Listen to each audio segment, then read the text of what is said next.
to mislead ní àwọn tó fún wa níyànda àwọn tó fún wa níyànda pé ká lọ sí lọ́nà bàbá mi ẹ̀ ń mú ẹ̀ ń gbé ẹ̀kọ́ iṣẹ́ ń gbọ́ bẹ́ẹ̀ pé àwọn ajogun yẹn wọ́n máa wá fún aláwù léṣe padà wípé àwọn tó fún wa níyànda pé ká sì lọ́nà àwọn la sì lọ́nà o.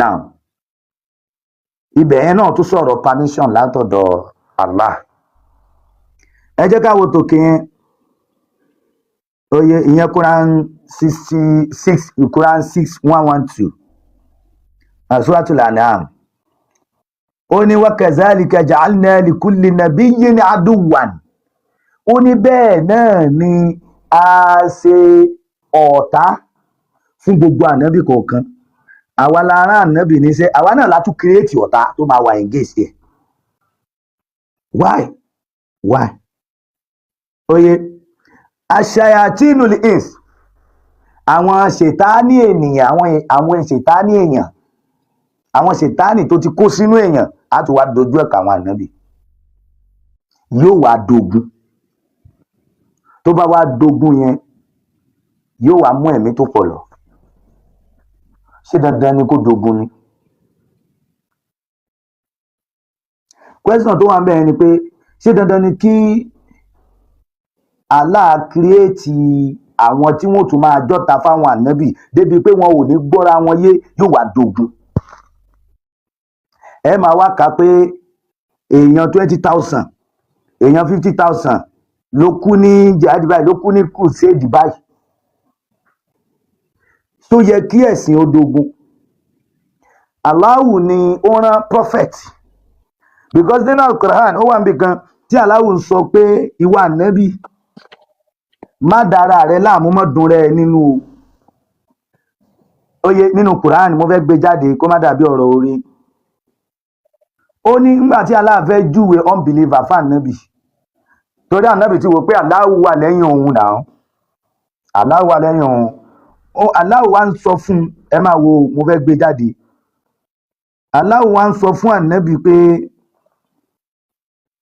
innal ladhina kafaru òun ni jẹ́ ń gbé kíní yẹn sókè ẹ wò ó ní innal ladhina kafaru ó ní wà nábì ó rí àwọn aláìgbàgbọ́ sawa'un alayhim àti parí iṣẹ́ wọn anzaritahum ó ṣe lecture fún wọn o amlam tunzirhum àbó ṣe lecture fún wọn la yu'minuna wọn ò ní believe kí ló fà ẹ máa gbọ́ Allah wá sọ nǹkan tó ń ṣe táwọn fi ní believe ó nítorí pé khatama Allahu ala qulubihim torí pé mi Allah ti di ọkàn wọn pa ṣe mọ̀ pé téèyàn bá fẹ́ gbọ́ ọkàn ló máa fi rò Allah lóhun ti síìlì ọkàn wọn ẹ ti rí Allah has set a seal upon their heart Allah lóhun ti síìlì ọkàn wọn pa wa ala sam'ihim oye ibẹ̀ yẹn and upon their hearing etí tán máa fi gbọ́ débi gbé ọkàn á lè ro gan síìlì ti wà mẹ́ Allah ti sẹ́ẹ̀tì síìl sí hearing wọn Allah ti sẹ́ẹ̀tì síìl sí heart wọn and over their vision as well ojú inú tán lè fi wò gan pé àkíní yìí òdodo ni àbírọ́ ni Allah náà tún ti síìlì ẹ̀ pa ó yẹ mẹ́ wà láwọn azabul alim because kí ni o great punishment lóhun wọn Allah kò fi jẹ wọn kí náà ṣe. ẹ kálẹ́ Mr. Ahabab ṣebí Ahabab nìyẹn. no. Okay àwọn àfáà ti dé you are a Muslim sir. Yeah. Thank God ẹ ṣeun àti ìrìnrètí yín ní àtàárọ̀ sà. Tọ́pìkì wa ni pé àkọ́kọ́ ni pé ta ni Allah ta ni Shaitan. Okay. Ẹgbọ́n sókè. Before kí n tó answer àbírí yẹn sí mo lè kọ́kọ́ bírí yẹn kan lọ́wọ́ yín náà. À ń gbọ́ yín sà. Ohun tí mo fẹ́ bèèrè ni pé before kí n tó go on láti answer yín ni pé apart from pé Allah ọ̀nà Allah ṣe believe pé Ọlọ́run wà ẹni tó dá yẹn wà ẹni tó dá gbogbo ayé ṣe believe pé wà. gbogbo wa yányán la bìlíìfù pé ọlọ́run wà. Kódà ní ilẹ̀ Yorùbá gan wọ́n tún ní orúkọ tó special tán pé ọlọ́run, wọ́n á pè ní Olódùmarè ní àwọn tí wọ́n bí wa. So in short, a bìlíìfù pé ọlọ́run wà, ọba tó dá ayé òun ọ̀run. Inú mi dùn pẹ̀lú rẹ́síwọ̀n tẹ̀ fún mi. But nínú àwọn ohun tí mo ká mọ́ yín lẹ́nu tẹ́ ń kóòtì nínú Kùránì yẹn, ìpè ọlọ́run ọba ló rán, ìpè ọlọ́run ọba sọ pé òun rán Ṣàítánì níṣẹ́. Ọlọ́run kọ́ ni mo ní ọ̀ràn Ṣẹ̀tánì níṣẹ́ o. Allahu. Okay, Allah. Okay, mi bìlífù yín ni pé Allah àtọlọ́run ó yàtọ̀. Bìlífù wa kọ́ ń tá a ṣèwádìí tá a rí kà ní. Okay, kí ni? Because ní téèyàn bá ṣáàrí, ẹ máa gbọ́, ní téèyàn bá rí ní ó ní bìlífù lé lórí. Ń tá a rí kà. Ṣé mọ̀ pé tí wọ́n bá gbé kinní kan tó dàbí omi wá fún yín, ṣé mọ̀ pé ògógóró jọ omi? Ṣé èèyàn wá lè mu ògógóró bó ṣe lè mú mi? Láíláí. Ṣé torí pé wọ́n jẹ́ kọ́lọ̀ kan náà, wọ́n rí bákan náà, ṣé wọ́n lè ṣiṣẹ́ kan náà lára? Wọ́n lè ṣiṣẹ́ kan náà lára. But ṣé mo yí pé. Ṣé n tí ẹ jẹ́ ń délẹ̀? Okay. Ṣé nígbà tí àwọn ará Mọ́kà tí wọ́n wá pe Allahu ní Supreme God, is that mean pé Supreme God náà ní lọ́dọ̀ tiwa? Ṣé béèrè yẹn lọ́wọ́ mi? Bẹ́ẹ̀ ni sà. Okay. Nígbà táwọn ará Mẹ́kà wọ́n pe Allah ní Supreme God, ìtumọ̀ Supreme God, ìtumọ̀ Allah tó ń pè ní Supreme God, ṣebí the same thing náà ló jẹ́ pẹ̀lú lọ́dọ̀ wa báyìí pé Ọlọ́run ọba náà ni. Ṣebí Supreme God náà ló ń jẹ́ Ọlọ́run ọba. Ẹ máa gbọ́, ẹni sùúrù. Ìbéèrè tí mo béèrè yes or no ni o, ẹ̀yin lẹ dáhùn. Mo ní tí àwọn ará Mọ́kà tí wọ́n bá pe Allahu ní Supreme God lọ́dọ̀ wọn, nígbà tí a ti wo ògógóró, tá a ti wo omi tí ò jọra wọn tó dẹ̀ jẹ́ bákan náà lórí, nígbà tí àwọn ará Mọ́kà tá máa pe Allahu ní Supreme God, is that mean pé Supreme God náà ní lọ́dọ̀ tiwa náà? Sure. Supreme God náà ni Allah lọ́dọ̀ wa. Okay. A jẹ́ pé iyọ̀ àti ṣúgà ṣé bákan náà lórí? Ó yàtọ̀. Ṣé kọ́lọ̀ kan náà lọ́jọ́ ní? Gbogbo ohun tẹ̀ fi ra ó yàtọ̀. Okay. Ṣáà lè tá a bá wá iyọ̀, bóyá a ti ń sebẹ̀, ọbẹ̀ ti fẹ́ jiná, a wá iyọ̀, a wá rí iyọ̀, ṣáà lè fi ṣúgà rọ́pò? Kò possible. Níbi tó wá yẹ ká ti mú gààrí. Kò possible kéèyàn lo ṣúgà tí ó bá rí iyọ̀. But nǹkan tó máa. Ibi tí ẹ máa gbọ́, ẹni sùúrù. Tá bá wá po tíì tán, ẹni sùúrù sà, máa fi máìkì lẹ̀ fún yẹn sí. Tá bá wá po tíì tán, tá a wá nídìí ṣúgà, tá a dẹ̀ ti po tíì tán tó nídìí ṣúgà, ṣáà lè dáyọ sí torí pé kọ́lọ̀ kan náà ni wọ́n. Kò possible. Okay, now kí ni àmì ìdájú tẹ́ ẹ rí tẹ́ ẹ fi sọ pé Allahu àti Ọlọ́run bákan náà ni wọ́n? Okay. Mo láti dúró bẹ̀ sí béèrè yìí náà lọ́nà. Ní wípé ṣé bí gbogbo ohun tí ẹ fi ń jọ, gbogbo ohun bẹ́ẹ̀ ṣe wà nínú gúùpù yìí, bẹ́ẹ̀ ti ṣe bẹ́ẹ̀ ṣe wà nínú live lọ́wọ́ yìí, gbogbo ohun tẹ nígbàgbọ́ nínú ẹ̀ kò ju wípé iṣu ìtẹ̀ta gbọ́ àti ohun tá a rí kà iná ni. Nígbà tí kò sí ẹ̀dá kan, ẹ máa gbọ́, nígbà tí ò sí ẹ̀dá kan láyé tó rí Ọlọ́run rí, kò dẹ̀ sí ẹ̀dá kan, èmi ẹ má jẹ́ kí n fi tiwa ṣe, kò sẹ́dá kan tó rí Ọlọ́run rí, kò sẹ́dá kan tó rí Supreme Being rí, kálukú pàtàn, kálukú pa ìtàn náà ni kálukú ń dáyé bá, ìtàn náà ni kálukú ń tẹ̀lé, kò sẹ́ni tó níhùn, orí ìtàn ni gbogbo wa wà. Orí ìtàn ni gbogbo wa wà. Tábà ṣe findings, tábà ṣe research lọ, àá dẹ̀ máa rí àwọn kọ̀ọ̀kan. For example, ní gbogbo ọkùnrin àtẹ̀ǹkà yìí tí ẹ̀ ń sọ pé ó takora wọn, ó ń sọ kíní kan, síbi àwọn research tẹ̀ ṣe náà lè fi confirm pé àwọn eléyìí ó rí báyìí, ó dẹ̀ rí báyìí. Ṣé a lè gbénú ayé láì ṣe pé ìtàn náà la máa fi decide ayé? Bẹ́ẹ̀ ni mo understand. Ohun tí mò ń béèrè lọ́wọ́ yín, ohun tí mò ń try láti béèrè ni pé ibi tẹ́ ń lọ gangan, ìtàn yẹn gangan náà la fi rí original fact wípé Allah àti Ọlọ́run ò jọra wọn. Okay.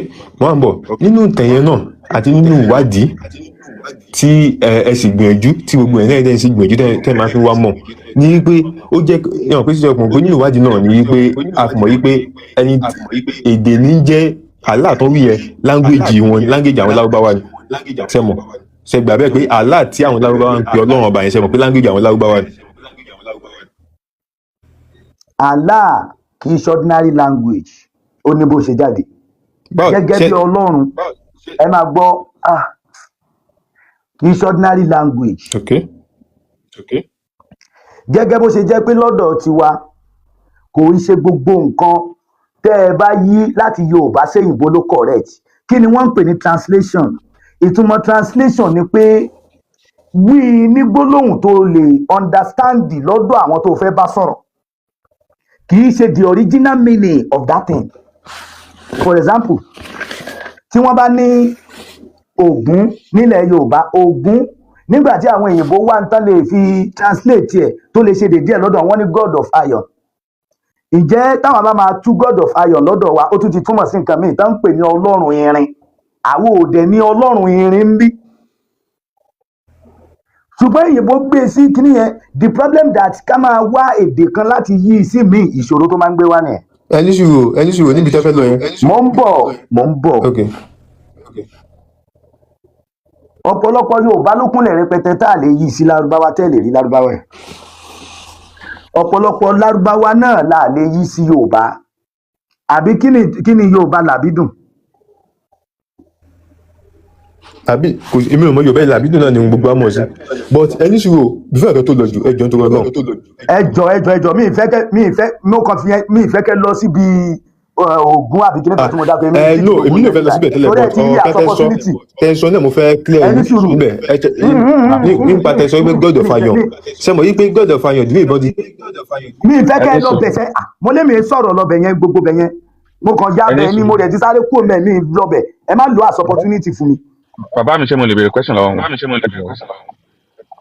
Mo ti rí pé bẹ́ẹ̀ ṣe rí pé mo ti ya bẹ̀ yẹn báyìí ibẹ̀ yẹn lẹ́ máa tọ̀ lọ kí ni tèmi pẹ̀lú ọ̀rọ̀ kí ni tẹ́ fẹ́ máa ya bẹ̀ ń sìn. ẹ jẹ́ kí n béèrè question lọ́wọ́ wọn sà ẹ jọ. Bàbá mi ṣé Yahweh ní ìyá àlá. gangan ni kó má pẹ̀ ní. bẹ́ẹ̀ni mo kàn fẹ́ béèrè ṣé Yahweh ní àlá bàbá mi. ṣé kí ni ẹ. Yahweh ṣé òun ní àlá. Ọlọ́run ọba ní àlá. Bàbá one more time sir torí ẹ̀yin lè wá bí wá ní sunday o ẹ̀yin lè pe Allah lọ́lọ́run wọ́n ní ṣé Yahweh táwọn kìrìsìtẹ́nì ń sìn tóun náà ní Allah. no gbogbo alamọ̀ yìí pé àwọn kìrìsìtẹ́nì messenger gbogbo alamọ̀ yìí pé àwọn kìrìsìtẹ́nì messenger Allah ni wọ́n ti Jesus wọ́n sìn wọ́n nígbàgbọ́ nù ẹ̀. ọgá ẹ̀jẹ̀ ń dákẹ́. ẹ jọ àwọn kan nígbàgbọ́ wípé Yahweh ló rán Jesus níṣẹ́ kì í ṣe gbogbo wọn ni wọ́n ń sin Jésù. sẹ́wọ̀n pé Yahweh yẹn sẹ́wọ̀n pé Yahweh yẹn sẹ́wọ̀n pé kò ṣe Yorùbá language. lọ́dọ̀ tiwọn ẹjọ́ mi bàbá mi. Allah wá jẹ́ Yorùbá language ni. ẹni sùúrù ẹ jẹ́ kí n sọ̀rọ̀ ohun tí mò ń sọ̀rọ̀ sọ ni pé sẹ́mọ̀ yí pé Allah tẹ̀wí yẹn tẹ̀sọ́ pé Allah yẹn kò kí n sọ Ọlọ́run ọba sẹ́mọ̀ yí pé ní lọ́dọ̀ àwọn lárúbáwá ohun tó ń mọ̀ ní Allah ní pé Ọlọ́run ọba àbí ṣe lè sọ another thing tó tún pe Allah tó túmọ̀ Allah sí lárúbáwá tó túmọ̀ Allah sí yàtọ̀ sí God. ẹ má jẹ́ ká dára láàmú ẹ jẹ́ kó neat ṣe rí àwọn èèyàn tó ń gbọ́ wa gbọ́n jù wá lọ. bẹ́ẹ̀. nínú àwọn tó ń wò wá yìí àwọn professor àwọn àgbààgbà in Arabic àwọn tí wọ́n mọ̀ ń pa èdè wọ́n lè wà ní comment section bẹ́ẹ̀ wọn ò ní wá sókè. now àwa gbọ́dọ̀ make sense létí ara wa kó mọ̀ pẹ́ni tó ń gbọ́ ẹ gan-an ó ń rí nǹkan gbọ́. ìbéèrè tẹ́mi fẹ́ béèrè ni pé ṣé Allahu náà lọ́lọ́run èdè lásán ló yàtọ̀. bẹ́ẹ̀ni. èdè lásán ló yàtọ̀ àbí bẹ́ẹ̀ kọ́. èdè lásán ló yàtọ̀. ok ẹ pèrun ní Yorùbá ká gbọ́ gbogbo bí tá Allahu wà yẹn ẹ fọlọ́run sí gbogbo ẹ̀. kí n fi Ọlọ́run sí gbogbo ẹ̀ tí n bá pè é. gbogbo bí tí Allahu wà nínú pèrun ẹ fi Ọlọ́run sí gbogbo ẹ̀ kẹ́ yọ Allahu kò mẹ́ nígbà tó jẹ́lẹ̀ Yorùbá lẹ wà àwa Yorùbá lẹ dẹ̀ fẹ́ pèrun fún. náà mi ò kí ni mo fẹ́ pè fún tàbá lè gbé sí kíní kò sí ìsìn yẹn kẹ́ tí mo fẹ́ pè fún náà. ẹ sọ fún wa bá a ṣe lè ok ẹ ṣàlàyé fún wa bá a ṣe lè pèrun láì ní fi Allahu sí tá a máa tó jọ lọ́hùn la máa lò. ẹ jẹ́ kí n ṣàlàyé ọ̀kan fún yín o sẹ́rí tó bá jọ pé láì bẹ̀rẹ̀ lẹ́fẹ́ lọ bóyá èèyàn máa lo language ìgbésẹ̀ lè lo language wa láti fi pe òun sọ́dọ̀ ìgbésẹ̀ tá a bá fẹ́ pè sọ̀n púpọ̀ nínú Islam kò possible. kí ló dé tí ò possible nígbà tó ṣe pé Allah ordinary language ni. yóò dáa fún yín rísì tí ò fi possible ni pé ìwọ tó bá jẹ́ mùsùlùmí tó bá ti gbà pé mùsùlùmí ni ẹ́ ipò onígbàgbé ní Ọlọ́run ọba kan ṣoṣo o ò gbọ́dọ̀ lè dè míì láti pọ̀ Ọlọ́run ọba ju èdè tí Ọlọ́run ọba fi rán ẹ̀ńṣẹ́ sálẹ̀ mọ́mọ́ ta nígbàgbé ní ẹ lọ. that is the point ẹni sùúrù o ò gbọ́dọ̀ lo èdè míì láti fi pé Ọlọ́run ọba Allahu nígbà tó ṣe pé èdè ẹyọ kan yẹn náà ló fi bá prophet yẹn sọ̀rọ̀. bẹ́ẹ̀ni. Let me give you clap for that.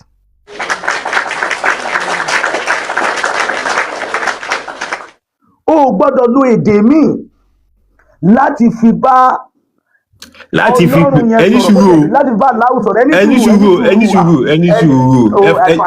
ẹjọ́ tó Ọlọ́run ẹjọ́ tó Ọlọ́run ìsì tó bá fẹ́ láti fi pè òun láti fi jọ́sìn fọ́lọ́run ọba ni o tó bá fẹ́ pé Ọlọ́run ọba tó bó fẹ́ tọrọ nǹkan lọ́wọ́ Ọlọ́run ọba kò sí language tó lè lo. ẹ fi tọrọ ẹ máa gbọ́ ìjọsìn yẹn náà la wà ìjọsìn yẹn náà la wà ṣebí mọ́mọ́ ìbẹ̀bẹ̀ ìbéèrè tó bá jẹ́ pé n tó dá mi lójú ni pé ẹnìkan ò ní wá kọ́ wa bá ṣe máa bẹ̀bẹ̀ bá ṣe máa pe Lédùmarè nígbà tí ìṣekórí ẹ̀ ti dàrú ìwọ ló máa kọ́ wa lédè tá a máa lò tá a bá ní ìṣòro ṣé ìwọ ló mọ irú ìṣòro tí mo ní ni tó fi máa sọrú ìwúre tí máa béèrè irú àdúrà tí máa béèrè náà ìwọ kọ́ ló máa kọ́ mi yẹn ẹ̀sìn ni wọ́n gbé wá fún wa bẹ́ẹ̀ ni àbí bẹ́ẹ̀ kọ́ religion. ẹ̀sìn ni sure. ẹ̀sìn tán wá gbé wá fún wa yẹn gangan òun là ń underline ẹ̀yin wá sọ pé Allahu yẹn èdè lásán ni kì í ṣe èdè tó wà registered tí ò ṣe é yí mo wá ní ẹ̀sìn tẹ́ gbé wá yẹn gangan náà ẹ wá pèrun pẹ̀lú gbólóhùn Ọlọ́run ẹ yọ Allahu kù ká mọ̀ pé Allahu ò wà relevant èdè lásán ni Ọlọ́run náà ni Allah ẹ wá yọ Allahu yẹn sọnù ẹ wá fi Ọlọ́run síbẹ̀ so possible. sí láti fi sí tí mo bá fẹ́ kí wọn àbí tí mo bá fẹ́ túmọ̀ rẹ̀ fáwọn èèyàn. kí ni ẹjọ́ ẹ má bínú béèyàn ò bá kírun tí téèyàn ò bá kí ń kírun kí l'Ànábì pẹ̀lú ẹni bẹ́ẹ̀. kèfèrí ni kò kí ń ṣe mùsùlùmí.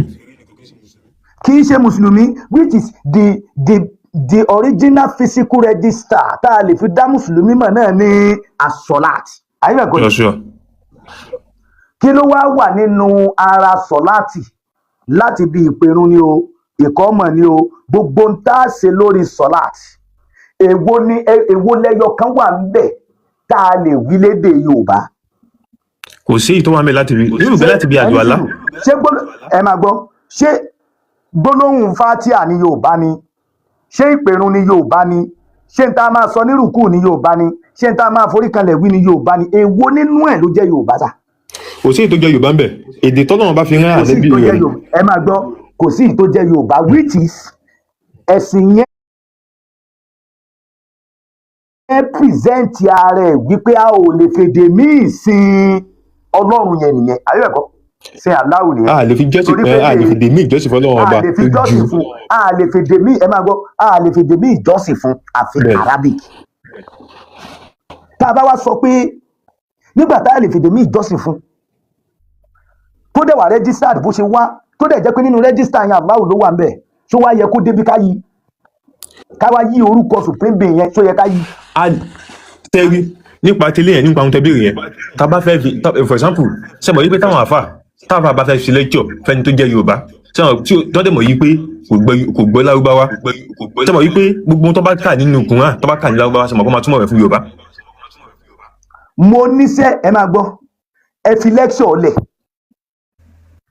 lecturing kódà tí èèyàn bá fẹ́ tẹ̀lé protocol tó ń pè ní registered nǹkan gbogbo tó wà lórí irun yẹn ó ti wà registered ló fi jẹ́ pé kéèsì kan ṣẹlẹ̀ ẹnìkan ń fi Yorùbá kírun wọ́n dẹ̀ arrest ẹ̀ wọ́n dẹ̀ rán lẹ́wọ̀n. níbo ló ṣẹlẹ̀. ó deserve kó lẹ̀ ẹ̀ka news yìí nà. níbo ẹnu òkú iṣẹ́ òkú wo ṣe gbọ́ nǹkan yẹn máa mọ̀ níbo ló ti ṣẹlẹ̀. ẹ bèrè ló ṣe bí fóònù wà lọ́wọ́ yín kí ló dé tó fi jẹ́ pé ẹ̀yin èèyàn bẹ́ẹ̀mi ṣe sọ̀rọ̀ yẹn lọ make research ẹ̀ nìyẹn straight tí n bá ń parọ́ fóònù ẹ wà lọ́wọ́ ẹ ẹni your sùúrù phone is your tẹ́mi náà bá friend. sọ̀rọ̀ kan fún yín ní báyìí nìyí ṣé tí n bá fún yín evidence ẹ máa gbà wọlé. tẹ́ ẹ bá sọ̀rọ̀ kan fún mi sí níbí náà máa ṣàṣẹ ẹ̀ dẹ̀ tó bá jò tó máa jẹ́ ẹ mọ̀ èmi ò ráyè tó bá ó máa sọ̀rọ̀ orí fún mi èmi. ẹ ní oògùn tẹsán yìí ló yẹ kẹ́ proof evidence ẹ yẹ kẹ́ proof ẹ náà ẹ máa gbọ́ ẹ yẹ kẹ́ proof ẹ. ẹ máa gbọ́ ẹni sùúrù ṣé ó wà accepted ní Saudi pé tí ẹ̀sìn ti wá tí ó wà accepted ní Saudi tẹ̀sìn ti wá pé ẹ lè fi dé yín kírun. even gan kò accepted ní ilẹ̀ Yorùbá pé ẹ lè fi dé yín kírun. kí ló dé tí ó wà accepted. rísì tó fi wà accepted ni pé èdè tọ́lọ́run bá fi rán òjíṣẹ́ rẹ̀ èdè tọ́lọ́run bá fi rí ìfìlì kòrán fi òjíṣẹ́ rẹ̀ náà la máa fi kírun bó ṣe ti wà nínú ẹ̀sìn Islam. tẹ́ bá ti rẹ́dì láti lu ọpọlọ yín ẹni tó ní ọpọlọ ní mo retí bíbá yìí. bàbá ẹ má yẹn gèjà báyìí mọ́ ọlọ́pọlọ yẹn fọ́lẹ̀. ẹni sùúrù tẹ́ bá ti rẹ́dì láti lu ọpọlọ yín intaṣi ń drag lọ́wọ́ ni the difference between Allah and Ọlọ́run adẹ̀ ń sọ̀rọ̀ ó dẹ̀ sí ń repeat Ọlọ́run yẹn náà ó mọ̀ tán pè ní engagement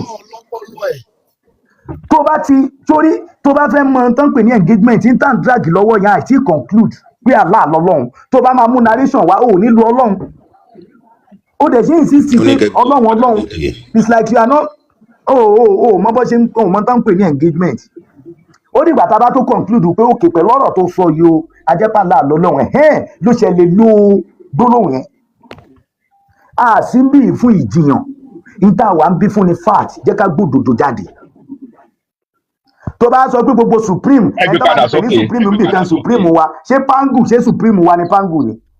yes ẹ gbé padà sókè bó ṣe ń lo ọlọ́run yẹn ó máa da ọpọlọ àwọn èèyàn láàmú torí wọn máa wò pé níta sí ń drag lọ́wọ́ tá a ti yanjú ó dẹ̀ sí ń dòndò pé ọlọ́run ló sọ nǹkan kalẹ̀ fún ànábì ni. nítorí ẹ̀ mo ṣe ní kẹ́ fi sílẹ̀.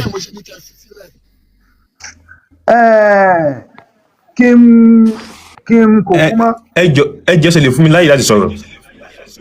ẹ farabalẹ̀ jọ ẹni sùúrù ṣé muslim ni. ó tí o èmi tẹ̀ fẹ́ béèrè question lọ́wọ́ ẹni tí wọ́n ń pè. ok mo ń bọ̀ ẹ mú sí ariwo pọ̀ nbẹ̀ yẹn bíi pé bóyá ẹ̀ ń play nǹkan àbí nǹkan.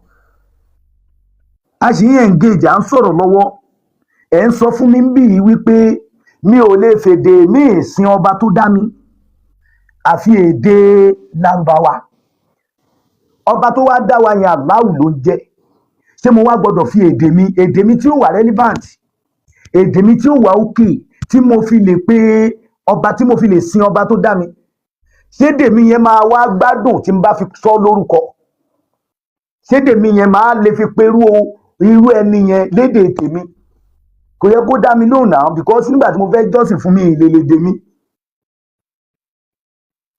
sense là ń lò ń bíbá yìí we are not here for argument use your sense brother TF. ṣàlàyé kékeré kan kan tó bẹ kọtọ lọjọ ń ṣàlàyé bóyá. alright ẹni sùúrù alright à ń gbọ́ yín bàbá wa yìí. irú àwa Yorùbá ń sìn bóyá tó bá yé tá a bá ní interest sí ẹ̀sìn torí ẹ̀sìn Hare-Krishna kò possible kó wá dèdè Hare-Krishna kó máa sọ pé Elédùmarè náà ni ìwọ Hare-Krishna o ìwọ Elédùmarè tó dá gbogbo ayé torí àwọn náà nígbàgbọ́ pé òun ló dá gbogbo ayé torí kí ni oníkálukú ló ní nǹkan tó ń pe supreme being èdè tiwọn náà dẹ̀ gbọ́ tó bá ti lè gbà pé Allah lọ́lọ́run a jẹ́ pé Yahweh òun náà ni Allah a jẹ́ pé Hare-Krishna òun náà ni Allah a jẹ́ pé Bankuba òun náà ni Allah Tangu òun náà ni Allah so that is what we are trying to tell you so there are nǹkan tá a fẹ́ proof fún ẹni pé gbogbo ìlú pátá ló ní history wọn lóríṣiríṣi tó dẹ̀ ní nǹkan tó dá wọn kò sí ìlú tó máa dé tó hàn tí ní tó ń bìlí pé nǹkan báyìí ló dá wọn kò wá sọ wípé ìtàn ẹ̀dẹ̀ máa ń yàtọ̀ sí àwọn. bàbá ò má jìbì ìdí tí Ọlọ́run yẹn tó fi ṣe orun rí mọ́ ni pé mythology Yorùbá lórí Ọlọ́run ó jẹ́ tó clean tó bá jẹ́ pé Yorùbá ń sin Ọlọ́run gẹ́gẹ́ bí òrìṣà wọn ò ní ever pé Allahu lọ́lọ́run láíláí tẹ́gbà wọn ò ní ever kó jẹ́ pé bí wọ́n ṣe dé wọ́n rí shrine tá a kọ́ kalẹ̀ pé shrine Ọlọ́run lélẹ́yìí ká máa forí balẹ̀ wọn ò ní ever ìdí ọlọ́wọ́ mẹ́ta bẹ́ẹ̀ni wọn ò ní ẹ̀bà láyéláyé gbà á, wọn ò ní ẹ̀bà pé Allahu lọ́lọ́run. bẹ́ẹ̀ni bẹ́ẹ̀ni But bẹ́ẹ̀ni wọ́n rí pé ààyè tá a fi Elédùmarè ọlọ́run sí yẹn sí ó ga ààyè gan tó mọ́ ni, ààyè tó mọ́ ni tó lè tí ó ṣe pé kò dọ̀tí ló jẹ́ kán lè gbé síbẹ̀. bẹ́ẹ̀ni Oye, kí ló dé tẹ́ ẹ ya owó dà gẹ́gẹ́ bí ẹni tó lè bá ní la epo, àbí báwo ni àwọn àwa Yorùbá ṣe máa ń pè é pé ọwọ́ epo láráyé ń bá yàn láwùjọ bá yàn látẹ̀jẹ̀. bẹ́ẹ̀ni bẹ́ẹ̀ni ṣèbí ńgbà tí wọ́n dé tí Yorùbá fẹ́ pírẹsẹ̀ntì Ọlọ́run Olódùmarè fún ọ, ṣèbó pírẹsẹ̀ntì tó pọ̀ mọ́, ṣèbó sọ pé wọ́n ní intermediary, pé Ọlọ́run Olódùmarè ní intermediary tó jẹ́ àwọn òrìṣà. Kí ló dé tí wọ́n kọ òrìṣà lẹ̀ tí wọ́n gba Ọlọ́run? wọn gbà Àbí wọ́n kọ òrìṣà lẹ̀ pé wọn ò wà relevant, ẹbọ lòun, wọ́n wá gba Ọlọ́run, gbólóhùn ẹlẹ́bọ tẹ́lẹ́bọ sọ. Ẹ gba Ọlọ́run abọ̀rìṣà, ẹ wá fi gbogbo àwọn intermediary lẹ̀. Intermediary kẹ̀dẹ̀rẹ́ òun dà gẹ́gẹ́ bí prophet náà ni. Ok, ẹ wá lè accept prophet but ẹ gba supreme being tó rán prophet wá. Lọ́dọ̀ tí kẹ̀dẹ̀rẹ́ nítorí Yahweh ló rán Jésù lọ́dọ̀ tí yín èèyàn ò lè lọ́dọ̀ tí yín èèyàn ò dẹ̀ lè sọ fún òun gbà nábì gbọ́, Allahu nìkan lòun gbàgbọ́, kẹ́ni ó máa sin kó máa sin Islam. Èèyàn ò lè má gba Jésù kó ní Yahweh nìkan lòun gbà, kẹ́ni ó máa ṣe Christianity. bẹ́ẹ̀ni Tó jọra wọn ni. ẹ wo bàbá kò yé wa bàbá ṣe báwọn náà ti wà nínú ẹ̀rí bóun náà ṣe jiyàn So now ti wà nínú ẹ̀rí náà ẹ máa fà á. intemi kan nídìí ni pé Tifasco Allahu àtọlọ́hun, wọ́n wà pẹ̀lú yín. Allahu àtọlọ́hun, kí ni ẹ fún mi ní example 4 tí mo lè wá lọ sí Mọ́kà, tí wàá dé Mọ́kà yẹn tí wàá ní Ọlọ́run ọba Olódùmarè òun náà ló wà níbí.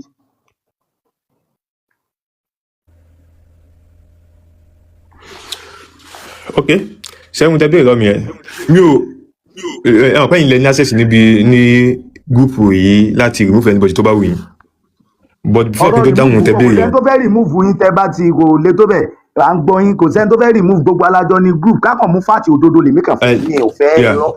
ṣe dẹ̀ mọ̀ wípé gbogbo ohun tí mo kọ́ gbọ́ mi ò bá yín argue but èmi kàn ń ṣàlàyé àwọn kan ni but bí èèyàn ṣe group mi ó rí sọmọ firstly and second. ẹ máa gbọ́ mistake tẹ́ ṣe, ẹni sùúrù mistake tẹ́ ṣe ni pé a sì ń ṣe à ń ṣe intermediary láàrin Ọlọ́run àtàlá lọ́wọ́. Gbogbo tèmi dẹ̀ ń sọ̀rọ̀ lélẹ́rí Allahu ni mo wá ń sọ̀rọ̀ yẹn, Allahu ni mo ń dákọ̀, mi ì ṣe mistake pé Ọlọ́run. Ẹ̀yin náà tí a fẹ́ sọ̀rọ̀ tí a fẹ́ mọ̀ pé ọ̀rọ̀ Muhammad lẹ́fẹ́ sọ, ọ̀rọ̀ Quran lẹ́fẹ́ sọ, ẹ máa wá ní Allahu, á lè yí àwọn èèyàn pé kíní yẹn tá a bá wá conclude pé Allah lọ́lọ́run, ẹ ṣẹ̀ máa lo méjèèjì. Ẹ̀yin fẹ́ bẹ́ẹ̀ mi sọ̀rọ̀, ẹ̀ ń sọ pé Ọlọ́run náà ló ń rán ànábì níṣẹ́, ṣé ànábì kankan lálẹ́ wúlẹ̀ Yorùbá ni? Ṣé àná Muhammad ṣé ilẹ̀ Yorùbá ló ti lálẹ́ wú ni? Ó máa dàrú máwọn èèyàn lọ́wọ́ gan pé ọ̀rọ̀ yóò yé àwọn èèyàn gan. À ń sì sọ̀rọ̀ lọ́wọ́ I conclude, ẹ̀yin dẹ̀ sì ń dòdò lórí fáàtì yẹn pé yẹn gangan l'original. À ń ṣe exam lọ́wọ́ wọn tí máàkì ẹ̀, ẹ̀yin ti ń máàkì ara yín. Ibi tá a sì sọ̀rọ̀ dé sí ni pé ṣé mo lè fi Ọlọ́run, gbólóhùn Ọlọ́run, ṣé mo lè ti bọnú pèrun àbí kàá mọ̀? Ẹni kò ṣeé ṣe. Kí ló wá dé tí mo máa wá change orúkọ supreme? Ṣáwọn ò ní orúkọ tán gbé wá ni tèmi fi máa wá change ẹ̀ nígbà tí kò ṣeé change? Ok, ahọ́n lásán ló ti change, kò ṣeé change nínú ìjọsìn. So make sense? Kò ṣeé change nínú ìjọsìn, ṣùgbọ́n ahọ́n lásán lórí ahọ́n lásán ṣe change. So make sense? So ẹgbọ́n sókè. Okay. Ohun tí mo fẹ́ before kí n tó answer àwọn tẹ́yẹ wí yẹn, mo fẹ́ béèrè ọkàn lọ́wọ́ yín. Àwọn ọmọ Buhari tó wá sí Nàìjíríà tó wà sẹ́fà, Sunday fi language wọn tó máa débi tó ti fẹ́ sẹ́fà báyìí, Sunday lo language wọn. Kò sí ní tán máa lò kọjá. Yorùbá náà máa lò. Yorùbá wọn Yorùbá máa lò kọjá èdè wọn. Ìdí tó fi lè lò. À ń gbọ́ yín sà.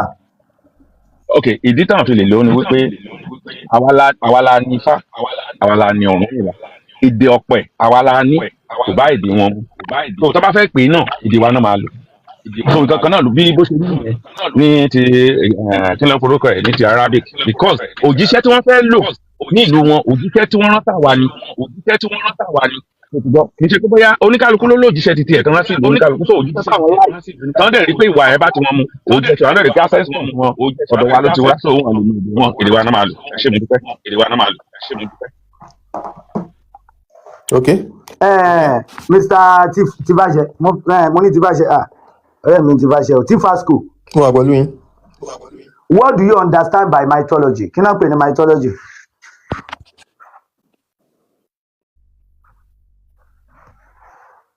Ẹ má lọ o. Ó gẹ̀ fẹ́ ṣàṣẹ.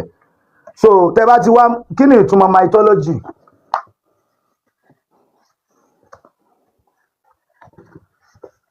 Kò síbi tó máa dé tí wọn ò ní mythology tiwọn. Kò dẹ̀ sí ní tán pè ní mythology náà ni the role history, the oral history of every tribe. Gbogbo tribe kọ̀ọ̀kan ló ní mythology tiẹ̀. Ẹ̀sìn ló padà sọ mythology kálukú di pagan ló sọ di evil. Bí wọ́n ṣe sọ tiwa náà di evil náà sọ ti gbogbo everybody di evil. Mythology wọn ò lè ever fẹ́ pé anything tẹ́ ẹ bá sọ lọ́lọ́run in tẹ́ ẹ bá sọ yẹn gbogbo spirituality tó bá wà lábẹ́ nǹkan yẹn lọ́dọ̀ yín wọ́n fẹ́ ṣe gbogbo ẹ̀ náà bẹ́ẹ̀ tẹ́ ń pè lẹ́ máa bá wọn pè ẹ lè pé ní nǹkan mìíràn láíláí. ṣé bẹ́ẹ̀ ló ṣe rí? So now níta wá nídìí ni pé tiwa téèyàn bá láti Brazil tó dẹ̀ wà nínú mythology wa wípé ọ̀dọ̀ tiwa ọlọ́run olódùmarè ọ̀rúnmìlà ifá ìgbàwo kẹ́ ẹ gbé kúrò ní Brazil kẹ́ ẹ gbé lọ India olódùmarè yẹn lẹ máa pè ọ̀rúnmìlà yẹn lẹ máa pè hàn bí ń dá ẹ gbọ́dọ̀ translate ẹ̀ tẹ́ bá fẹ́ kó dáhùn fún yín. Okay. You know, so now Arabians mythology náà ni pé Ànábì Muhammad Allahu Kùránì mythology wọn nìyẹn. So now mythology tí wọ́n yẹn báwo la ṣe máa wá lọ gba nǹkan láti ilẹ̀ Lárúbá tá máa wá débí tá máa wá change orúkọ Ọlọ́run wọn tá máa change orúkọ in tí ó gbà nínú mythology wọn tó ti wà registered mọ tán pè ní èdè ní èdè kí ordinary thing now wọ́n máa ń register èdè nínú ayé ni. ẹ jẹ́ kí wọ́n bẹ̀rẹ̀ ọkọ lọ́wọ́ yín ṣé ń gbọ́ mi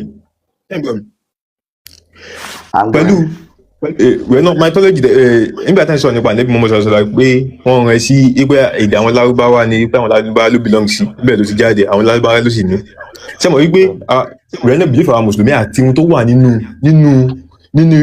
history nínú ìwé ìtàn tí a lè mọ nínú ìtàn àti nínú history àti nínú wá ìta lè mọ gbà wá revolution tí wọ́n lè mọ gbà wá ni pé Islam wọ́n rẹ̀ sí gbogbo ayé ni nípa ní mọ́mọ́ gbogbo ayé la rán sí ṣe òwe náà ìgbà bẹ́ẹ̀ náà àwọn mùsùlùmí gbà bẹ́ẹ̀ gbogbo ayé la rán àti mọ́mọ́ sí. bàbá ò máa ti kẹ́ tó béèrè yín èdè mélòó l'Ànábì sọ. èdè rẹ̀ náà ló sọ èdè Lárúbáwá ẹ̀. So okay ẹni tí a rán sí gbogbo ayé ní èdè tó dẹ̀ wà nínú ayé language tó wà nínú ayé lé ní 50,000 languages okay ẹni tá a rán sí gbogbo ayé èdè ẹyọ kan ló máa wá sọ. No, ó lè ṣèdè ẹyọ kan ó lè ṣèdè ẹyọ kan rísì tó fi lè ṣèdè ẹyọ kan ni wípé ẹni sùúrù ẹ jẹ́ kí n ṣàlàyé rísì tó fi lè ṣèdè ẹyọ kan ni wípé Ọlọ́run ọba àwa nígbàgbọ́ táwa nígbàgbọ́ yàmọ̀ pé mo clarify pé táwa mùsùlùmí nígbàgbọ́ tọ́lọ́run ọba ló rẹ̀ ń ṣẹ́ èdè ẹyọ kan tọ́lọ́run ọba sì fi ran iná. mi ò tún fẹ́ drop yín sí yín tí mo torí ẹ̀ drop yín lẹ́ẹ̀kan náà nìyẹn ẹ tún ti ń pariwo Ọlọ́run ọba yìí náà ẹni yìí dọ́ọ̀lù díẹ̀ mi ò fẹ́ gbogbo eléyìí o èmi máa drop yín àmọ́ abẹ́tò wa lọ a sì ń sọ̀rọ̀ lọ́wọ́ ẹ̀dẹ̀ tó ti tẹnu mọ́ Ọlọ́run. ẹ ní sùúrù ẹ máa drop ẹ̀. lọ́mídà ìjìyẹn ní láti kàn bílífù mi nìyẹn bílífù tọ́tọ̀ tẹ̀yìn lẹ́fí ń sọ̀rọ̀ bílífù mi. ẹni sọ̀rọ̀ bàbá ẹni sọ̀rọ̀ ẹni sọ̀rọ̀ mo kí gbogbo lé. ẹ lè fi lẹ́yìn jọjẹ bó lè pé kò tún tún lè pé náà. àfẹ́ ní sọ̀rọ̀ náà so kì í ṣe pé nǹkan à ń fi ọpọlọ àfi ń jọ́ọ̀jì nǹkan bíbá ẹ̀ àfà mo wà pẹ̀lú yín. nǹkan tó wà nínú òwe yẹn o là ń kà ládẹ́ ń tú ní Yorùbá gbogbo àwọn làwọn ọ̀dà sọ́la lè kàwé ẹni tí o lè ka Lárúbáwá o lè ka èdè òyìnbó so ẹ padà wá èyí ni mo ń bá sọ̀rọ̀ sí gbogbo ilé ẹ yẹ ká fa ọkọ̀ àdékìn tó continue conversation rẹ. àáfà ẹ kí padà ni wá àfa o ń tó sáàsì bá wà gan bẹ́ẹ̀. pẹ̀lú kí yín mo ló wà ń pẹ̀lú sáàsì yín mò gan ń gbọ́ ogun tẹ̀ ń sọ ẹ máa. So nǹkan tó fẹ́ ṣàlàyé ó fún yá yín ni ẹ máa wípé sọ̀rọ̀ yín lọ.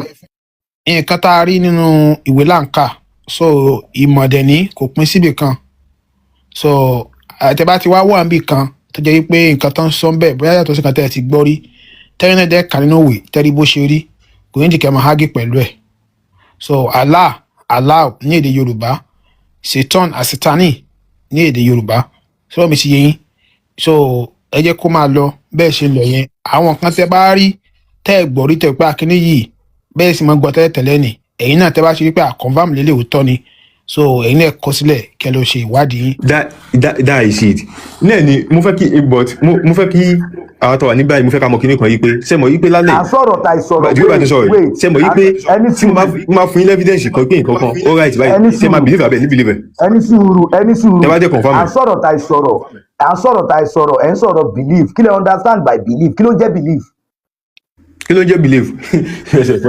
kí ló ń jẹ́ belief kí ló ń jẹ́ believe tí mo nígbàgbọ́ nù ẹ̀ ni tí mo nígbàgbọ́ nù ẹ̀ believe tí mo believe nínú kí ló ń ẹ̀. jẹ́ gbàgbọ́ what is ìgbàgbọ́ lórí kíni iṣẹ́ wo ni gbàgbọ́ ń ṣe. iṣẹ́ tí gbàgbọ́ ń ṣe.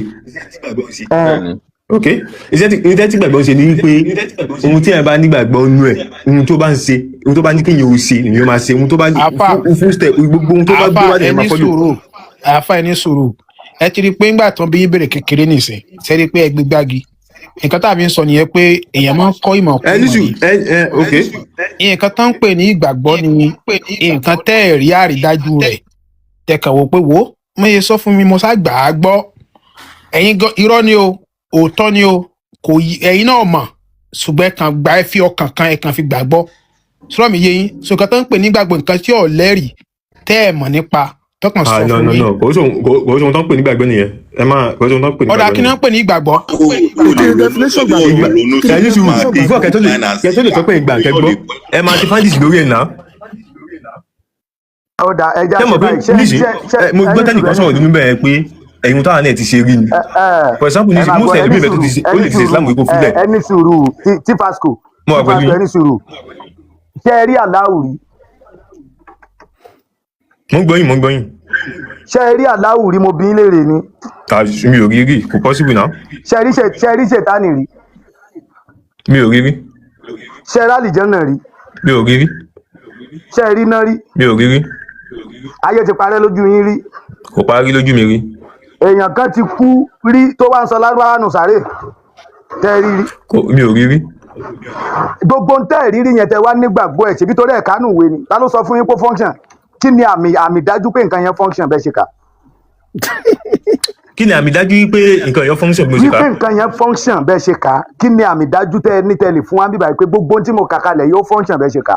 ok yóò dà fún mi pẹ̀lú ohun tẹ́ béèrè àmì dájú tí mo rí wípé gbogbo ohun tí mo kà nínú Kùránì àti ohun tí mo gbọ́ nínú ìtàn Ànábì Muhammad tí mo nígbàgbọ́ náà tí mo tẹ̀ fi gbàgbọ́ dè ní pé nínú iṣu ìyá Ànábì tí mo kà mú mọ̀ pé ó jẹ́ nìkan kíkọ̀ kí n parọ́. ọ̀tọ̀ nìkan tó béèrè ọ̀tọ̀ nìkan tó ń sọ. wọ́n ní kí ni àmì ìdánilójú evidence kan tẹ́lẹ̀ ó yà ok bẹ́ẹ̀ ẹ̀ mọ̀ nǹkan tó ń pè é. ẹni sùn àmì ìdánilójú tí mo rí ok gbogbo for example ní gbogbo ata ń pè wá Yorùbá ta nígbàgbọ́ nípa pé Ọ̀rúnmìlà ní kíní kí ni àmì dájú tó ń kálukú náà rí ẹ̀yin náà tàwọn ẹ má àmì dájú tẹ rí wá tẹ fi nígbàgbọ́ pé Yorùbá ní the right way. ẹni sùúrù àkọ́kọ́ ni pé in Yorùbá mythology Yorùbá ò ní religion ṣé ń gbọ́ torí àwọn challenges báyìí àti àwọn ìbéèrè tó ní dáhùn fún ní Yorùbá ò ṣe gbé mythology wọn sínú religion kan máa wá polongo ẹ̀ kiri mythology ni ìtàn tiyín tí wọ́n bá bàbá tó wait this man ok mo àpọ̀jù Yorùbá ẹjọ́ tí àwọn baba ńlá baba wa tí wọ́n pa ní ìtàn the oral mythology ní tí ẹ̀ ń gbọ́ lẹ́nu àwọn baba ńlá baba gbogbo ìran kankan ló dẹ̀ ní tiẹ̀ gẹ́gẹ́ bí àwọn Lárúbáwá ṣe ní tiwọn. Àkọ́kọ́ ni pé qualification tá lè rí lára Islam tá fi lè pé ní ẹ̀sìn gbogbo ayé ni pé gbogbo ìlúkìlú tó bá ti dé èdè yín lẹ lè gbọ́dọ̀ fi practice ẹ̀. Torí pé n tó gbọ́dọ̀ fi ju gbogbo mythology lọ ni pé kò sí ohun tẹ́ ẹ lè gbà ní gbogbo mythology kálukú tẹ́ bá fẹ́ lọ ṣe lọ́dọ̀ yín èdè àwọn tẹ́ ẹ gbà á lọ́dọ̀ wọn lẹ máa fi ṣe oye tó bá jẹ́ Islam ti gbogbo ayé ni gbogbo ibikíbi tí wọ́n bá gbé Islam dé èdè tiyín ló yẹ kẹ́ ẹ máa fi practice ẹ̀ lẹ́fì mọ̀ pé àgbogbo ayé ló ní kíní oye kí ni Islam yẹn fi wá fi yàtọ̀ sí Ifá ọ̀rẹ́ méjì wà ìkan wá kọ́fá pé òun láìkì Ifá ó fẹ́ máa lọ ṣe fá lọ́dọ̀ wọn ìkejì lọ kọ́ Islam táwọn méjèèjì bá jọ délé tán jọ pàdé èyí tó kọ́ Islam máa fi Arabic ó máa fi sin Allahu tó lọ gbà èyí tó lọ kọ́fá máa fi Yorùbá ó máa fi sin Olódùmarè tó lọ gbà. What is the difference? Kò lè sí yàtọ̀ torí pé mythology ni is not a religion. Oye so the fact tí mo fẹ́ kẹ́ mọ̀ ni wípé kò sí ìran kankan tí ò ní mythology tí ẹ lọ rí ìdí kí wọ́n ń pè ní mythology ẹ̀sìn ló dé ló pe gbogbo ẹ̀ ní pagan ló sọ pé ìran baba ńlá baba yín wọn ò dá mythology wọn ò dá mythology yẹn náà làwọn dẹ́ increase ni wọ́n develop tó di religion ló fi jẹ́ pé tẹ́ ẹ bá ti débi religion yẹn gbogbo tẹ́ ẹ máa bá ń bẹ̀ náà ni àwọn ancestors àwọn tí wọ́n ní ẹ̀sìn yẹn gbogbo tẹ́ ẹ ṣáà máa bá ń bẹ̀ náà ni what belongs to them tẹ́ ẹ bá dénú Ifá gbogbo tó jọ̀rọ̀ Yorùbá náà lẹ́ẹ̀ máa bá ń bẹ̀ oye so ẹ lè bá tí Ifá bá fẹ́ sọ ọ̀rọ̀ ọgbọ́n tí gbogbo yín lè jọ kọ́gbọ́n ọ̀tọ̀ nìyẹn o ṣùgbọ́n ọ̀rọ̀ Yorùbá lè máa bá ń bẹ̀ because Yorùbá ló ní tẹ́ ẹ bá dénú Kùránì náà ẹ lè bá ọ̀rọ̀ ìran mi ń bẹ̀ àfi Lárúbá because it is Arab mythology. How can you tell me because I love Islam pé torí pé a nífẹ̀ẹ́ Allahu ní ìsìn àgbà Islam káwá ta Olódùmarè tiwa tó wà ní mythology tiwa Ọlọ́run tiwa káwá gbé fún Allah kò possible láéláé gbogbo ayé ò bá àgbà religion Allahu yẹn náà máa pè é because wọn ò gbọ́dọ̀ gbé mythology tiwọn fún ẹlòmíì Allah léèwọ̀ Ifá náà léèwọ̀ gbogbo mythology kọ̀ọ̀kan ló léèwọ̀ gbogbo tó bá dẹ̀ ti yàtọ̀ sí mythology ti yín orogún yín ni orogún ló máa jẹ́ tẹ́rí ní tó bá ti yàtọ̀ sí culture ti yín kò lè jẹ́ ti yín orogún ló máa jẹ́ fẹ̀yìn ẹ̀sọ́ tí èèyàn lè ṣe yàtọ̀ sí Islam tí ò ṣe orogún fún Islam tí Islam gbà kò ní gbà because tiwọn ìyẹn náà pè ní tèmi nínú mythology tẹ́sọ̀ yẹn ẹ má bínú mo fẹ́ sọ̀rọ̀ kan ni nínú mythology tẹ́sọ̀ yẹn ṣe mọ̀ wípé mythology àwọn Lárúbáwá kí ànábì ò tó dé ṣe mọ̀ kó yàtọ̀ ó yàtọ̀ sí wọn. kí ni ìyàtọ̀ ẹ̀ ó yẹ ibi tẹ́ ẹ wá yà sí yẹn ẹ wá jẹ́ àwọ̀ bẹ̀. ṣe mọ̀ wípé nínú mythology àwọn Lárúbáwá ni wípé wọ́n ní àwọn òsàkẹ́ tó ń ṣe tẹ́lẹ̀ kánábì ò tó dé. wọ́n dẹ̀ nígbàgbọ́ nù ẹ̀. èso òrìṣà ò Ṣìgìdì. Ṣìgìdì náà ṣe wọn ṣòṣà Ṣìgìdì. kí lẹ sọgbọ́n ṣe. Ṣìgìdì Yorùbá ló ní òrìṣà ẹni òrìṣà dá ni Yorùbá ń pè ní òrìṣà Ṣìgìdì yàtọ̀ sóríṣà àwa náà ní Ṣìgìdì ńlẹ̀ wa ọ̀tọ̀ ní Ṣìgìdì ọ̀tọ̀ ní òrìṣà ọ̀tọ̀ ní irúnmọlẹ̀ wọ́n yàtọ̀ síra wọn Ṣìgìdì wọ́n ní. ok ohun tí ẹ jẹ́ kí n béèrè ọ̀kan lọ́wọ́ yín ẹ̀wọ̀n pé ẹ̀ máa ń kẹ́kọ̀ọ́ kún ẹ̀kọ́ Ṣìgìdì kí ní tẹ́ sọ pé ló wà nílẹ̀ Yorùbá yẹn pé òrìṣà làwa ní ipa ní Ṣìgìdì náà bọ̀tò òrìṣà yàtọ̀ sí Ṣìgìdì tẹ́mọ̀ wípé òrìṣà ta nílẹ̀ Yorùbá ẹjọ́ sẹ́lẹ̀ dákò òrìṣà ta nílẹ̀ Yorùbá fún mi. Ṣìgìdì ní nǹkan ẹ̀ lọ sínú òrìṣà sọ́dọ̀ òrìṣà lásán. no ìbéèrè ni bàbá mi ní sùúrù náà ìbéèrè wọn bẹ́ẹ̀ ẹ̀ ń pọ̀ yẹn lẹ́kọ̀ọ́ báyìí ni ẹ̀yẹ́ lè béèrè béèrè náà. ẹja dá wọn lọ ẹjọ́. mo tẹ́ ẹ̀ bá mọ̀ ẹ̀yẹ́ lè béèrè. Ṣìgìdì ní nǹkan tẹ́ ẹ gbẹ́ bí igi ẹgbẹ́gi léèrè tàbí ẹ wá mú àmọ̀ àbí yanrìn ẹ fi mọ nǹkan ẹ wá sí nǹkan kan sí tẹ́ gbé ẹ̀mí kan sínú Ṣìgìdì nìyẹn àwọn bàbá wa náà ní tán máa ránṣẹ́ bí wọ́n bá lọ sóko wọ́n lè ránṣẹ́ kó bá wọn mú nǹkan wá lé tí wọ́n pè tí ọ̀dà wọn lóhùn òrìṣà ó ní ẹni òrìṣà dá èèyàn pàtàkì nínú ìlú tó wá di tó ṣe nǹkan táwọn irúnmọlẹ̀ ń ṣe tó wọ́n á pa ẹni òrìṣà dá ni ọ̀tọ̀ tó ní irúnmọlẹ̀ o. ẹni sùúrù ẹ ti dàpọ̀ ẹ sọ pé o tó ń ṣe ohun táwọn irúnmọlẹ̀ ń ṣe. bẹ́ẹ̀ ni ọ̀tọ̀ ní irúnmọlẹ̀ ọ̀tọ̀ ní òrìṣà. ok ìyẹn máa òrìṣà yẹn dàbí lọ yẹn ẹni sùúrù àlàyé ọ̀rọ̀ lásán èmi fẹ́ gèèyàn. ẹni sùúrù ṣe ẹ má máa kúrò lórí tọ́pìkì ẹ ṣáà máa ń wá bí tẹ́ ẹ fẹ́ yà sí kẹ́ ẹ lè fi kúrò níbi tá à ń sọ yẹn. yàsíkọ̀ ìyẹn máa ń kéde ọ̀rọ̀ ṣé ẹ̀kọ́ òrìṣà lálẹ́ wa kọ́ ń bí tẹ́lẹ̀. Islam kò yé o. ẹ tiẹ̀ ní sùúrù oyè ibi tó wà yẹn òun kẹ́kọ̀ọ́ ẹ wá ní lè treat yẹn gangan. níṣòro sí ohun tẹ́yìn gbà ní pé ohun tẹ́ bá sọ lásán náà ló gbọdọ̀ ráìtì ẹ ní sùúrù ilé ayé yóò lè. ọ̀rọ̀ ráìtì kọ́ là ń sọ yẹn anybody ò ráìtì ẹ ti ń lọ ibi tẹ́ ń lọ yẹn kò sọ́nà mẹ́.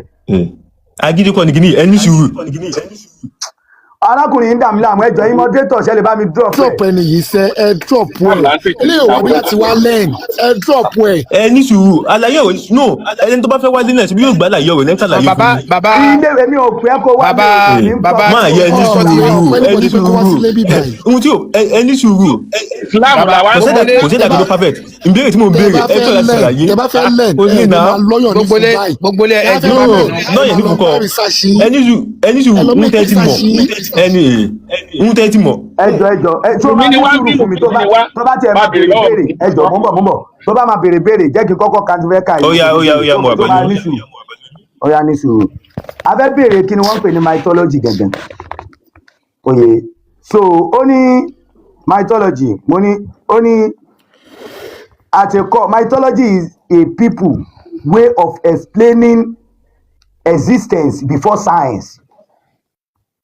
Oye báyẹn ó ní and meaning beyond logic is not just old story it's philosophy history psychology and spiritual wrap in narrative. Ó wá ní here is clean breakdown ó ní what is mythology really means ó ní sacred story ìtàn tẹ́ gbọ́ lẹ́nu àwọn bàbá yín explaining creation tó ń sọ̀rọ̀ nípa báwo ni wọ́n ṣe dá yín báwo kí ni ìpìlẹ̀ yín gbogbo ìran lónìí o gbogbo ìran ló ní tiẹ̀ lọ́tọ̀ọ̀tọ̀ tí ò jọra wọn o now only explaining creation death destiny and morality only a way society encode knowledge tó sọ̀rọ̀ nípa nature season power and ethics only mythology yìí ló máa jẹ́ a bridge between human experience and the unseen ṣẹ́ǹgbọ́ only mythology answer question like mythology ó máa dá yín lóhùn àwọn ìbéèrè kan ó ní where did we come from tó o bá béèrè lọ́wọ́ àwọn bàbá yín lé pé bó la ti ń bọ̀ ọ́ máa dẹ́ ẹ lóhùn torí mythology ni oye ó máa tó bá béèrè pé why do human suffer kí ló dé táwọn èèyàn fi ń jìyà wọ́n máa dẹ́ ẹ lóhùn tó bá béèrè lọ́wọ́ wọn pé who control fate ta ló ń kọ́ darí kádàrá wọn ò dán lóhùn torí mythology ni gbogbo ìran ló ní lọ́tọ̀ọ̀tọ̀ tó bá bí wọ́n pé what happen after death téèyàn bá kú tán wọ́n máa dẹ́ ẹ lóhùn torí mythology gbogbo ìran ló ní now ó ní wọ́n ti wá pè é nírọ́ ó ní mythology ẹ̀rí pé wá cancel ìsíkọ̀tù láyẹn ó ní ìdí rẹ̀ ó máa sọ díẹ̀ o ó ní this is important a mythology a symbolic truth not fake truth ó ní Adam and Eve consciousness choice taboo ẹ̀rí ó ní flood mythology ó ní tá bá ń sọ̀rọ̀ nípa flood tí àwọn gbé sínú Kùránì pé Noah ó ti wà àwọn Sumerian ni wọ́n kọ́kọ́ fi sínú mythology wọn nípìlẹ̀ kó tó di pé ṣé mùsùlùmí làwọn Sumerian but ibẹ̀ yẹn kọ́ là ń lọ ó ní types of mythology ó ní a ní creation mythology a ní hero mythology creation bọ́n ṣe dá ó máa wà hero àwa náà ní hero tiwa bí Islam náà ṣe ní hero gbogbo àwọn tó ń sọ fún ẹ pé prophet nígbà prophet àdé heroes fún wọn oye àwọn ní moral mythology àdé ní ancestral mythology ó ní example across culture ó ní Sumerian àwọn Sumerian wọ́n ní Enki Dilmun ní tán pè ní Dilmun yẹn ní paradise àwọn ni wọ́n kọ́kọ́ suggest nínú mythology tiwọn àwọn náà ní paradise oye wọ́n ń pe first creation wọn ní Adapa yẹn ni wọ́n kọ́ lẹ̀ wípé òun ni ẹnìkan dá tí Enki dá tó dá sínú Dilmun tí ó wá jẹ èso àwọn ni wọ́n kọ́kọ́ mú narration ẹ̀ wá wọ́n ní Adapa la kọ́kọ́ dá lọ́dọ̀ tiwọn Enki ló dẹ̀ dá ó wá dá sínú ọgbà kan ọgbà àjàrà làwọn change náà sọ dáadáa continuation ó yẹ báyẹn ó ní nínú Yorùbá mythology òrìṣà destiny àyànmọ́ ẹ̀rí gbogbo tí kálukú wá lọ́tọ̀ọ̀tọ̀ ní Greek àwọn ní zoo wọ́n ní boot wọ́n ní with biblical and Quran ó ní prophetic àwọn gbé sọ́ndà prophetic ẹ̀rí. Now ìtawá nídìí ń bẹ̀ nísìnyí ó ní how mythology become religion. Báwo ni mythology ìran kankan ṣe ń dẹ̀ sí? Ó ní story is told orally. Wọ́n á wá gbé ìtàn yẹn jáde wọ́n á máa wá sọ. Story gain authority. Wọ́n á gbé sábẹ́ authority. Kí authority yẹn náà ni wọ́n á ní prophet. Táwa náà bá fẹ́ gbé mythology wá sí kìíní ìsìn, a máa ní Ọ̀rúnmìlà prophet ni tó ń gbà wáyé. Gbogbo Ifá yẹn ló máa wá jẹ́ wáyé. Á wá di sacred book. Oye, ó ní ritual attach. Wọ́n á wá gbé ritual míì sí. Yàtọ̀ sí ìtọ́jú ti wà lẹ̀ wọ́n lè reform ẹ̀. Symbols become literal. Symbol wọn ọmọ sọ literal ṣùgbọ́n questioning become taboo. Questioning become taboo. Kẹ́ ẹ béèrè ìbéèrè ó wà dé wò. That is why religion will never accept for you to ask question. Religion ò ní gbà kó béèrè ìbéèrè o. Religion máa sọ fún ẹ pé ìbéèrè èèwọ̀ ni kí ló béèrè ìbéèrè fún. Ló fi wà nínú Kùránì wípé ẹ̀yin tẹ́ ẹ má béèrè ìbéèrè torí ìbéèrè ló bá yé àwọn kan jẹ́ lánàá ẹ béèrè páwọn wo ni. Ibi gangan ó ní why African might we are called gbogbo ayé ganan ti mọ̀ pé African mythology gan ti di evil. Ó ní why African mythology are called evil. Ó ní they threaten colonial religion. Ẹ̀rí ó ní they preserve independent identity. Ó ní they empower ancestors not foreign authority. Ó ní so they were demonized not because they were forced. Kì í ṣe torí pé wọ́n jẹ́rọ̀ o but because they were powerful. Only they were demonized, not because they were forced, because they were powerful. Only torí wọ́n ní agbára ni wọ́n ṣe pé wọ́n ní rọ́ kì í ṣe pé torí pé wọ́n jẹ́rọ́ ni religion ṣe deny wọn. Oye so òun nìyẹn ẹ ti understand ìtàn pè ní mythology nsìn ìtàn wọn pè ní mythology ni pé kò lè délùú mi can translate ẹ o. Okay. You can never translate it. Okay. Kí wá ni ó wá ẹ wá ní sùúrù kí wá ló wá wà nínú Islam tá a fi lè sọ pé Islam aràn sí gbogbo ayé ni tó fi yàtọ̀ sí mythology. Mo like the way bẹ́ẹ̀ ti béèrè mythology yẹn mo ti understand the way bẹ́ẹ̀ ti explain yìí mo dẹ̀ like the way bẹ́ẹ̀ ti explain. Nínú tẹ̀ explain ẹ jẹ́ kó yé mi pé mythology èdè kọ̀ọ̀kan ló ní mythology wọn àṣà Yorùbá ní mythology wọn Arab náà ní mythology wọn àwọn Greek náà ní mythology wọn. Ẹ jọ ẹ má bínú ìdúró bẹ́ẹ̀ ti ṣáàkì fún yìí ṣẹlẹ̀ bá mi ṣe ọkọ nísìnyí ṣẹlẹ̀ bá mi ṣáàkì fún mythology of Arab mythology wọn ká wo ohun tó máa gbé wá. Ẹ̀yin fún ara yín mọ Arab mythology náà. No ẹ lè ìdúró bẹ́ẹ̀ ti gbé jáde ẹjọ́ tó Ọlọ́run tó wáyé pé ẹjọ́ ẹ jẹ́ ká wò. Ok mo ń bọ̀.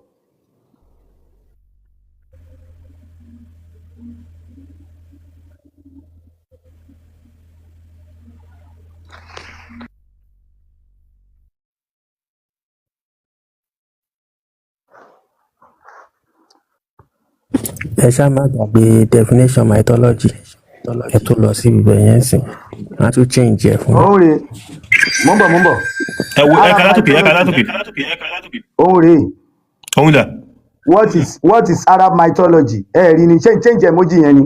Mò ń gbọ́ ẹ change ẹ bóyá what is Arab mythology ni mo béèrè na mo ń bọ̀. What is Arab mythology? Ẹ ti rí. Látòkè. Òkè wo àwọn ọmọ tí mo ti sáàṣì. Ẹ má gbé lọ mi ò ní kẹ́ gbé lọ síbẹ̀ yẹn. Láti bí tẹ́ ti sáàṣì fún mo fẹ́ wò láti bí tẹ́ ti sáàṣì fún mo fẹ́ wò. Òun rè.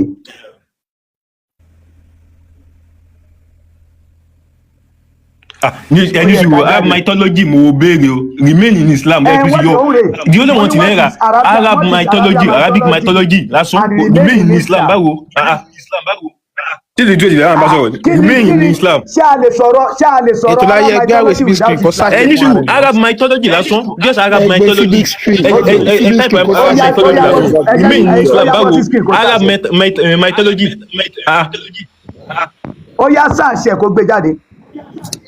Kò sí bí o ti mi ò get it bí mo ṣe lè gbé jáde níbi tí mo wà yìí but ẹ̀yin ẹ ní fóònù second phone tẹlifíṣàn ṣáà ṣe mẹ́ẹ̀ ó ní wọn phone tó wà lọ́mọ mi ètò for now. láyé ẹni yóò rẹ́dí láti lẹ́ẹ̀ni. drop ilé ìjọ kọfẹ́lẹ̀ lẹ́rú no ẹni sùúrù kí ni ó wà straight forward now ṣé bí mo tẹ wò ní ìsìn nílẹ̀ mo ní kẹ́ wò ó wà straight forward gbogbo àmà gé níbẹ̀ yìí àgbo the lé náà. general ẹ máa gbọ́ the general ṣàṣẹ fúnra ẹ mythology ṣàṣẹ fúnra ẹ. the general mò ń bọ̀ ọ̀dà ẹ̀jẹ̀ tó bá jẹ́ yẹn ló dàrú òun rè kò lè tó bẹ́ẹ̀ ṣèbí Arab mythology ni ẹ̀jẹ̀ lẹ́ kò lè tó bẹ́ẹ̀ ṣé ó ti tẹ́ lọ́rùn báyìí ṣé ó ti tẹ́ lọ́rùn báyìí what is Arab mythology? Only Arabian mythology refers to the beliefs, stories, spirits, God, rituals, and cosmology of Arabs before Islam. Jahiliyyah. Before Islam. Ẹni sùúrù jẹ́ nǹkan tí mò ń kà náà. Ayé máa ká lọ sí bí before Islam before Islam mythology tó ń lu ti Arab lò before Islam but nígbà tí Islam dé ẹni. Jẹ́ kí nǹkan tí mo fẹ́ kà mí ìṣáyèdí tiẹ̀ jẹ́ nǹkan tí mo fẹ́ kà mí. Ó yá ẹ máa ká lọ. Adéyẹ̀ wò. Ó ní Jahiliyyah period. Yes. Good. Yes. So gbogbo 7 BC ẹjọ́ nìyẹn. Only what Arabian mythology simply means a polytheistic enodeistic system, one superior creator. So one superior creator, many lesser divine beings. Only strong belief in spirit. Wọ́n nígbàgbọ́ nínú jinn, faith, omen, and sacred place.